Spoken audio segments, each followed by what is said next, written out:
এই মানুষগুলো কিন্তু কানাডার বেগম পাড়ায় অথবা মালয়েশিয়ায় সেকেন্ড হোম কিংবা সুইস ব্যাংকে অ্যাকাউন্ট খোলার দাবিতে কিন্তু আন্দোলন করেনি। ফ্যাসিবাদী শাসন শোষণে বিগত ১.৫ দশকের গুম খুন অপহরণের তালিকা অনেক দীর্ঘ।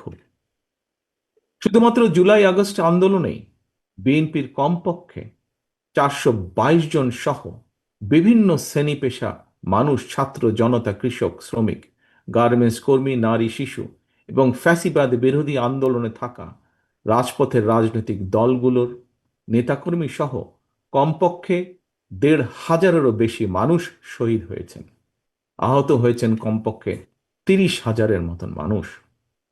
এর মধ্যে চোখ কিংবা হাত পা অঙ্গ প্রত্যঙ্গ হারিয়ে ১,০০০-এরও বেশি মানুষ চিরতরে অন্ধত্ব কিংবা পঙ্গুত্ব বরণ করেছেন।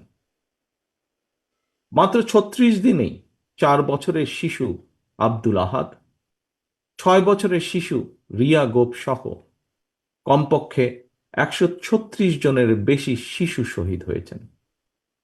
এমন নৃশংস বর্বরতা ছিল অকল্পনীয়।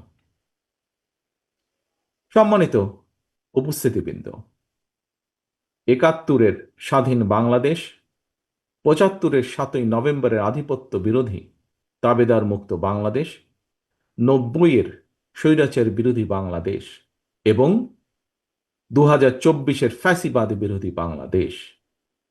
বাংলাদেশের ইতিহাসের প্রতিটি অধ্যায়ে এভাবেই শহীদ আবু সাইদ, ওয়াসিম, মুগ্ধের মতন হাজারো লাখো মানুষ অকাতরে জীবন দিয়েছেন, হতাহত হচ্ছেন আরো বহু। আমাদের প্রশ্ন, সকলের প্রশ্ন, মানুষ কি এভাবেই জীবন দিতে থাকবে তাহলে? এই মানুষগুলো কিন্তু কানাডার বেগম পাড়ায় অথবা মালয়েশিয়ায় সেকেন্ড হোম কিংবা সুইস ব্যাংকে অ্যাকাউন্ট খোলার দাবিতে কিন্তু আন্দোলন করেনি। তাদের দাবি ছিল রাষ্ট্র এবং সমাজে গণতন্ত্র এবং মানুষের অধিকার প্রতিষ্ঠা। সম্মানিত অতিথিবৃন্দ, বর্তমানে ফ্যাসিবাদ মুক্ত পরিবেশে জনগণের সামনে একটি আধুনিক প্রত্যাশিত গণতান্ত্রিক বাংলাদেশ গঠনের সুযোগ তৈরি হয়েছে।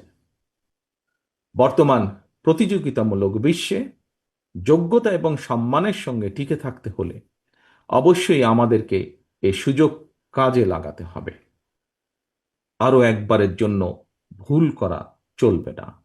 সুতরাং জনগণের বাংলাদেশে জনগণের সরাসরি ভোটে জনগণের প্রতি জবাবদিহিমূলক নির্বাচিত গণতান্ত্রিক সরকার প্রতিষ্ঠা করে লাখো শহীদের কাঙ্ক্ষিত একটি ইনসাফ ভিত্তিক গণতান্ত্রিক মানবিক বাংলাদেশ গড়ার মধ্য দিয়েই শহীদদের প্রতি আমাদের ঋণ পরিশোধের এখনই সময়।